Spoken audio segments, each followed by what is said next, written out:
Jadi unsur daripada delik pembunuhan berencana tidak terbukti. Bersama-samanya tidak ada, berencananya juga tidak terbukti. Insya Allah satu ini diterima, yang lain diterima.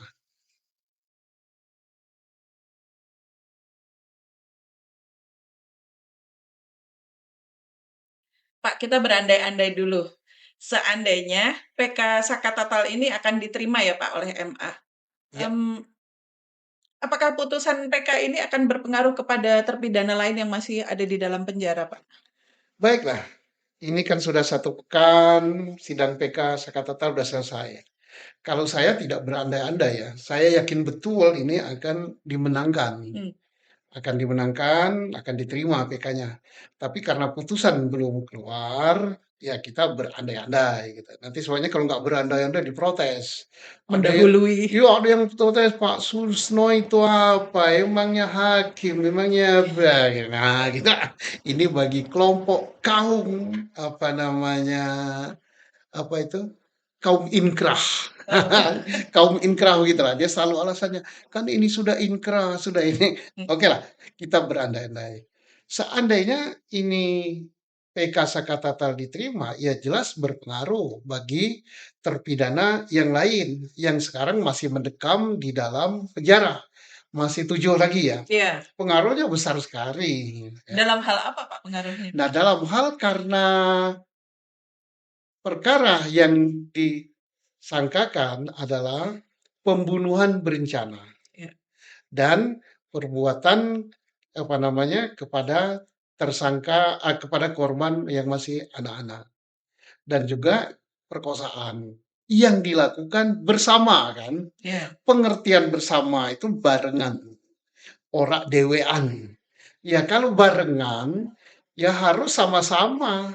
Tidak bisa didakwahnya barengan, satunya tidak terbukti, yang lain terbukti. Lah, kalau yang lain satu bebas ya bebas semua. Jadi artinya kemudian satu lagi dalam PK Sakatata juga disinggung juga soal pembunuhan berencana. Harus ada rencana. Mana rencananya? Ternyata rencana tidak terbukti. Jadi unsur daripada delik pembunuhan berencana tidak terbukti. Bersama-samanya tidak ada, berencananya juga tidak terbukti.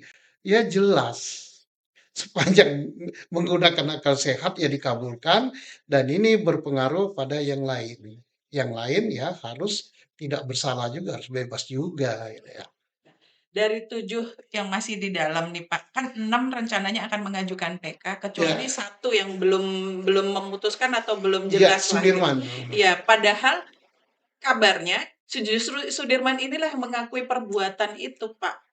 Itu Sudirman ini kan manusia misterius ya. ya. Selama heboh tentang Vina dan Iki, Sudirman nyaris tak terlihat wajahnya, nyaris tak terberitakan di mana keberadaannya, kalau sembunyi di mana, kalau dalam penjara di ruangan mana.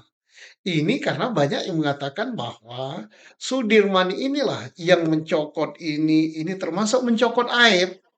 Iya. Nah, konon kabarnya ya saya tidak menuduh ya.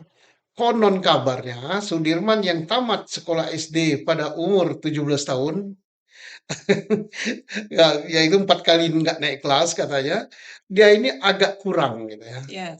Agak kurang itu ya kayak judul lagu lah, Tell Me. Bukan ada kan lagu Tell Me Why. Telat Beda mikir, bahasanya, Pak. telat mikir.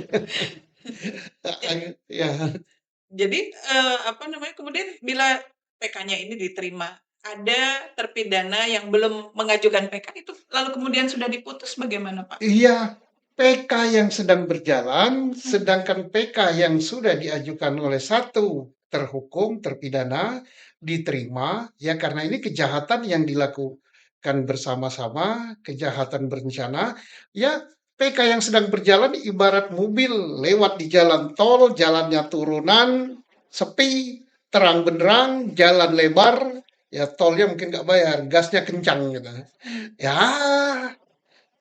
tak ada hambatan gitu untuk untuk divonis diterima juga gitu. Jadi sangat bagus. Ya memang harus ada pintu hukumnya yaitu PK, supaya nanti dia diputus tidak bersalah juga dan langsung pintu keluarnya bisa dibuka gemboknya itu cengkreng itu keluar. Ya, Berarti jadi 7 yang belakangan itu tidak harus bersama-sama mengajukan PK ya, Pak, ya? tidak harus bersama-sama. Ini satu sudah, Ya. 6 apa 5 apa berapa nggak akan ngajukan gelombang kedua. Sudirman juga tidak jelas akan ngajukan kapan, tapi insya Allah satu ini diterima, yang lain diterima.